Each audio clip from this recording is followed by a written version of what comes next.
সকালটা অনেকক্ষণই হয়েছে, এখন 10:30 বাজে।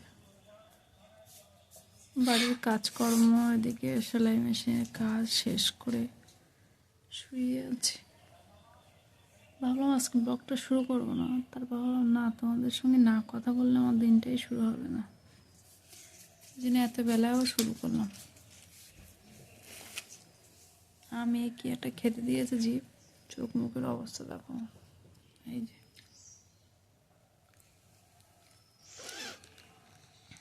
জানি না কতটা কি আজকে ব্লগে দেখাতে পারবো, তো সাথে থাকো আর দেখতে থাকো। আজকে রান্না হবে বেগুন ভাজা, ডাল, আর এই যে আমসত্ত্ব, টক আমসত্ত্ব দিয়ে ডাল হবে, টক ডাল। এই যে বসিয়ে দিয়েছি। দেওয়ার যে গিফট, এটা নাকি দেওয়ারের গিফট, জামরুল। খাওয়া যাবে? হ্যাঁ, গাছের কুমড়ো।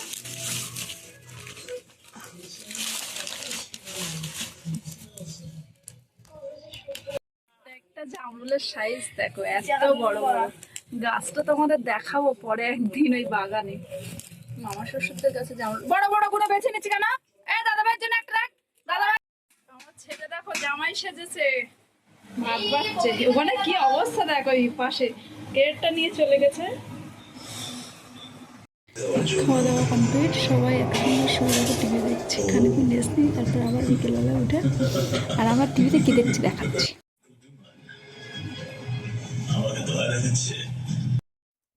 বাবু রেডি হয়েছেন, যাবে আজকে শনিবার আমাদের এখানে হাট, জুতো কিনতে। মঙ্গলবার। আজকে কি বার? মঙ্গল। ও সরি মঙ্গলবার। বসছি, ঘুম টুম দিয়ে উঠে একটু শরীরটা ফ্রেশ লাগছে। আমরা ঘুমিয়ে পড়েছিলাম মা। মশা খেয়ে মুখটার অবস্থা করে যায়, সব মশা খেয়ে। চল জুতো।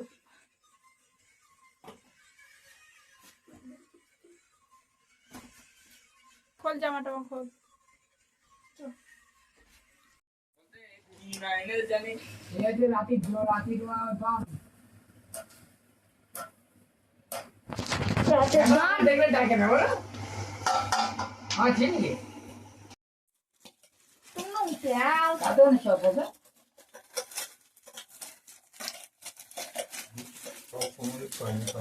সন্ধ্যের টিফিন মুড়ি, আলুর চপ আর সিংড়া। আমার কাকা শ্বশুর এসেছে, তো সন্ধ্যে এই টিফিন খাওয়া হচ্ছে। লাইট বন্ধ করে দিয়ে টর্চ লাইটের মধ্যে বেলুন ঢুকিয়ে দেখো নীল আলো করছে, কি অবস্থা। তা এখন প্রায় 9:30 বাজে। সন্ধ্যের টিফিন মুড়ি, চানাচুর, এই মুড়ি, চপ, সিঙ্গাড়া হয়েছে। এখন কাজ বন্ধ করে উঠে এসেছে। আজকে ব্লগটা পর্যন্তই, তাই তো? Yes, tata. টাটা।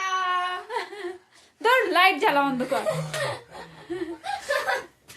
আবার দেখাবে নতুন ব্লগে, নতুন দিনে। সবাই ভালো থেকো, সুস্থ থেকো।